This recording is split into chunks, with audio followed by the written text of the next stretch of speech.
পুরীতে এসে প্রথম দিন আমরা হোটেল থেকে চারপাশ ঘুরে নেক্সট দিন ভোরে সানরাইজ দেখেছিলাম এবং বেলার দিকে সমুদ্রে স্নান করতে এসেছিলাম।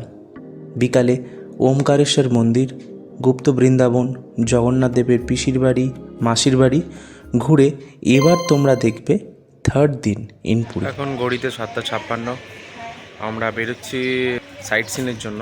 গাড়ি আসছে, সবাই মিলে বেরোচ্ছি। চলো আমাদের সঙ্গে থাকো। এই আমাদের গাড়ি চলে এসেছে, এবারে আমরা সাইট সিনের উদ্দেশ্যে যাব। সেই দিন তো আমাদের গাড়ি বুকিংই ছিল। সাইট সিন বলতে একটু দূরে যাব। চলো দেখা যাক সারাদিনের জন্য গাড়ি বুকিং করে কোথায় কোথায় যাওয়া যায়।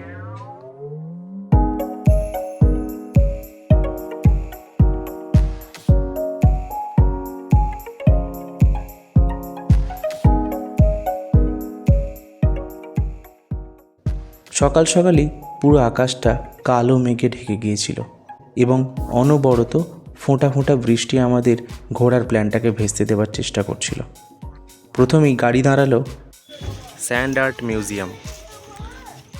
40 টাকা করে পার হেড টিকিট নিল। 5 বছরের উপর 10 বছরের নিচে হলে 30 টাকা করে টিকিট।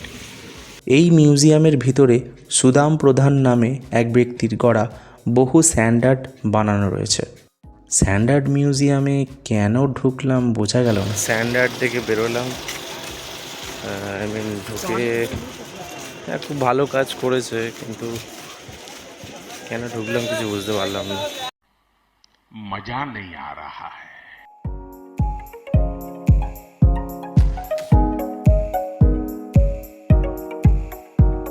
তারপর আবার গাড়িতে উঠে চলে গেলাম আমাদের সেই দিনের নেক্সট হল্ট চন্দ্রভাগা বিচ। সেখানে গিয়ে বাইক রাইডিং করলাম।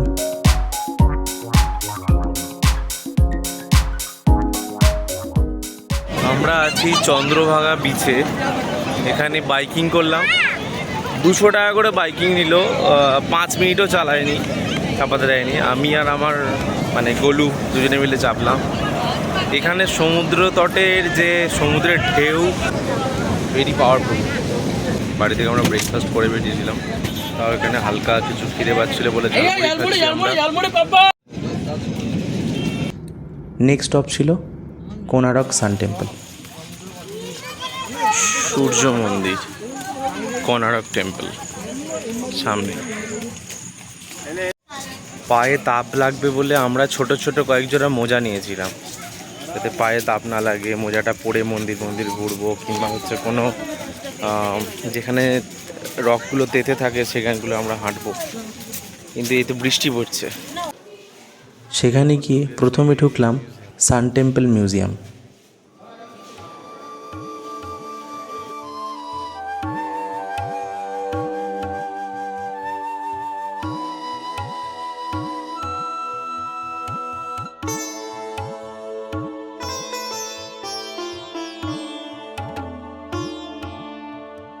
বাইরে বৃষ্টি শুরু হয়েছিল দেখলাম, তাই আমরা ছাতা ভাড়া করলাম।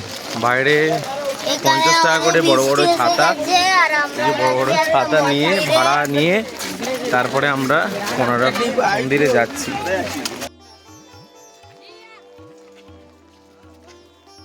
রোদ্দুর, চারিদিকে সূর্যের আলো, রোদ্দুরের মধ্যেই আমরা সাধারণত কোনারক মন্দিরটা দেখি।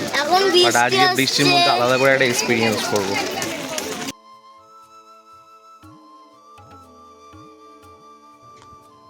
আমরা সবাই বুঝতে পারছিলাম এই বৃষ্টি আমাদের এই এত সুন্দর স্থাপত্যটিকে সামনে থেকে দেখা একটা বাধা সৃষ্টি করছিল।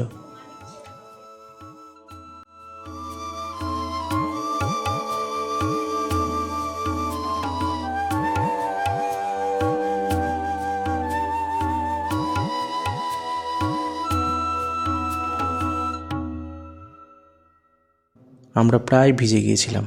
গাড়ির মধ্যে কোনো রকমে নিজেদেরকে শোকানোর চেষ্টা করছিলাম।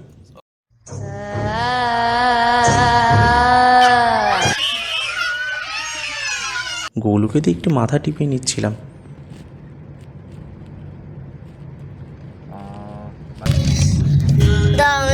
হাত বলে দিল, চলো চলো। কি দেবো? কি চাই? কয়েন আর ফোনটা কয়েন? কি কয়েন? 1 টাকা কিসের জন্য? কাজ কাজ তার শর্তে রাজি না হয় चीटिंग करता है तू चीटिंग करता है तू। ধবলগিরি, এই যে ধবলগিরির মন্দির। এখনো কন্টিনিউ বৃষ্টি হয়ে যাচ্ছে পাহাড়ের উপরে। ওপর থেকে দেখাচ্ছি, চলুন।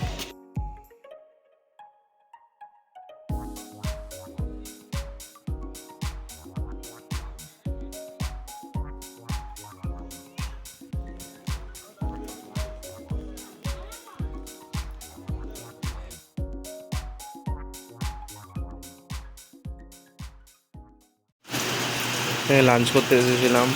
লাঞ্চ করার পরে সমস্ত বিল হলো 1710 টাকা। নন রেকমেন্ডেড, বিকজ খাবারের কোয়ালিটি জঘন্য। ধবলগিরি থেকেই বেরিয়ে বাঁদিকের রেস্টুরেন্ট দেবে সোনার বাংলা রেস্টুরেন্ট। पीछे देखो पीछे पीछे तो देखो ঘড়িতে যখন 3:30 আমরা আজকের দিনের সবথেকে আকর্ষণীয় দ্রষ্টব্য নন্দনকানন জুওলজিক্যাল পার্কে পৌঁছে গেছিলাম। 140 টাকা একটা ছাতা কিনে তারপর আবার ঢুকছি। গড়ি গড়ি বৃষ্টি পড়েই যাচ্ছে, মনে হয় বর্ষাকালে এসে গেছে মনে হচ্ছে। এই বৃষ্টির মধ্যে জীবজন্তুরা বেরোবে বলে মনে হয় না। আমরা জঙ্গল সাফারি করতে যাচ্ছি। গাইডের 500 টাকা, 190 টাকা করে পার হেড। মানে এসি বাস এবং ইলেকট্রিক গাড়ি আছে, ওর মাধ্যমে ঘোরাবে। জঙ্গলে প্লাস জু দুটোই ঘোরানো হবে। সব মিলিয়ে 1900 টাকা নিল।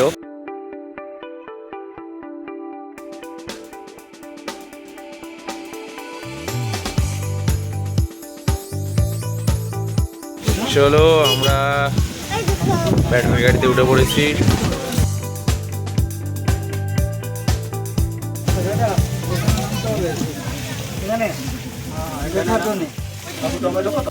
আমরা এখানে নামিয়ে দিয়ে জানোয়ার একটা গন্ধ যাচ্ছে। চলো হরিণ দেখবো আগে।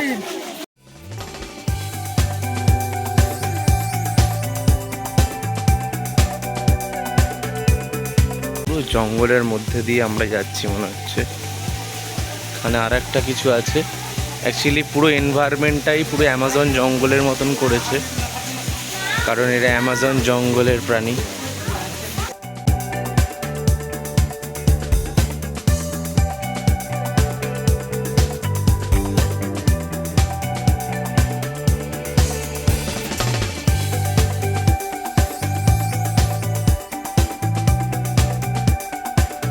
এখানে কিছু কিছু প্রাণী আছে যারা ক্লাইমেটের জন্য মারা গেছে।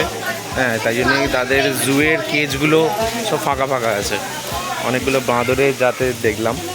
এবার নেক্সট কোথায় যাই আমরা দেখি।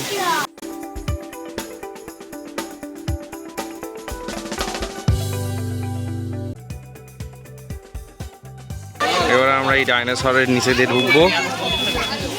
Reptiles park.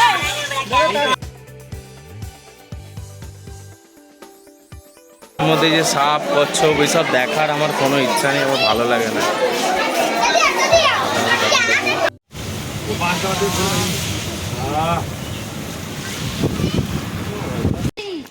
এবার আমরা জঙ্গল সাফারি করব, নেমে পড়েছি।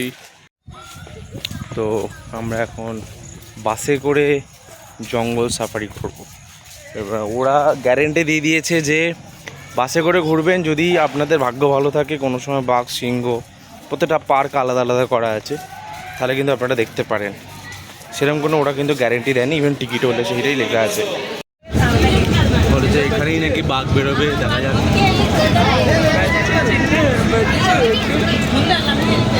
এই যে কাঁচের মধ্যেও এই যে লোহার রডগুলো দেওয়া আছে, যাতে কোনো রকম জীবজন্তু আক্রমণ না করতে পারে। আমরা আইসক্রিম খেতে খেতে জঙ্গল সাফারি করছি। এখান থেকে কোনো না কোনো সময় বাঘ বা সিংহ কিন্তু বেরিয়ে যেতে পারে। কি বলো বলো, তাই তো? এই যে প্রত্যেকটা বাস এইভাবে স্টিলের রড দিয়ে গার্ড করা আছে, যাতে কোনো রকম জন্তু জানোয়ার আসতে পারে। পিকক, ময়ূর ময়ূর, এই যে ময়ূর ময়ূর। কোনোরকমভাবে পায়ে হেঁটে যাওয়া নিষিদ্ধ, কারণ জঙ্গলি জানোয়ার আছে চারিদিকে।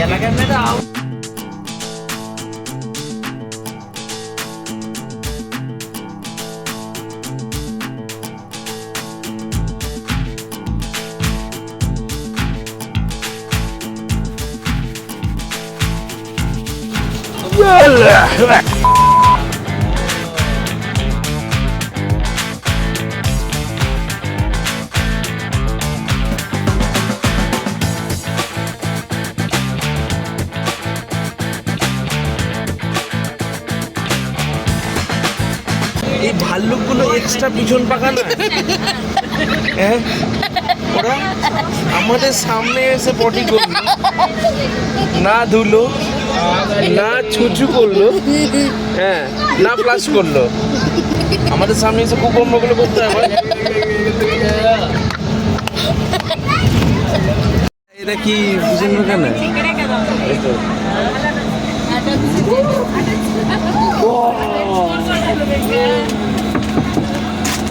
ওই দেখো ছুচু করে গলু দেখে বলছে, ভাল্লুকটা গলু দেখে বলছে এখনো ছুঁচু করেনি।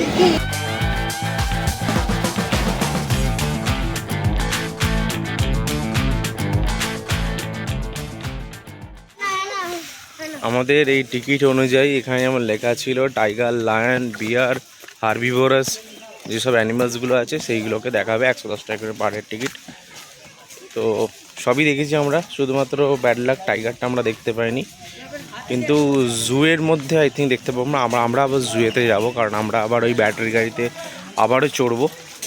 তো সেখানে আই থিঙ্ক আমাদের এই টাকাটা দেওয়া উঠতে হবে। আমরা আবার ব্যাটারি গাড়িতে উঠে পড়েছি পিছনের সিটে।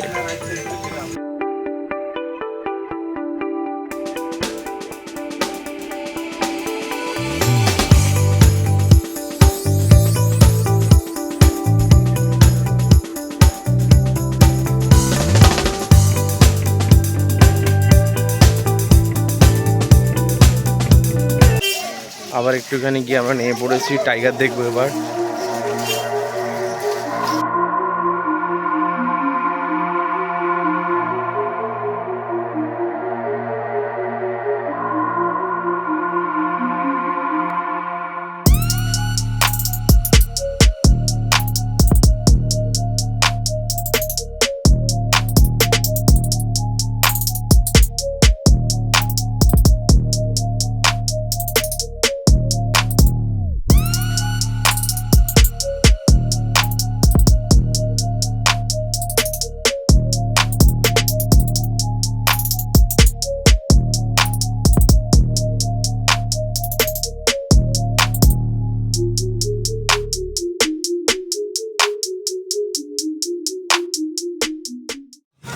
এত সামনে থেকে বাঘ দেখে আমরা এক্সাইটেড, আপ্লুত, মানে কতগুলো ওয়ার্ড ইউজ করা যায়। যে ঘুঘু পাখি, টিয়া পাখি, ময়না, ছাতারে, এসব পাখিগুলো আমাদের সানসেটে বসে থাকে, সেগুলো দেখেও আমরা ফটো তুলতে শুরু করে দিচ্ছি, সবাই এক্সাইটেড হয়ে যাচ্ছি। লাইনে দাঁড়িয়েছিলাম ব্যাটারি গাড়িতে করে এক্সিট পয়েন্টে পৌঁছাবো বলে, বাট এখান থেকে আমাদের গাইড বললো 500 মিটার রাস্তা আছে, হেঁটেই সারাদিন ঘোরাঘুরির পর এবার ঘরে ফেরার পালা। আমরা এখন সিটির দিকে যাব, এখান থেকে যেতে 2 ঘন্টা একটা সময় লাগবে।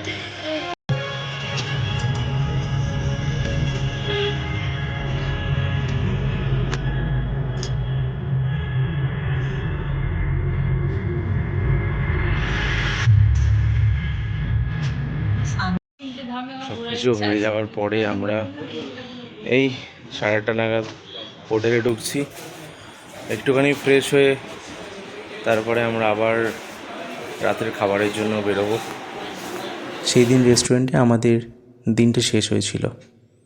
ভিডিওটি ভালো লেগে থাকলে অবশ্যই লাইক ও চ্যানেলটিকে সাবস্ক্রাইব করতে ভুলবেন না। দেখা হচ্ছে পরের দিন। ধন্যবাদ।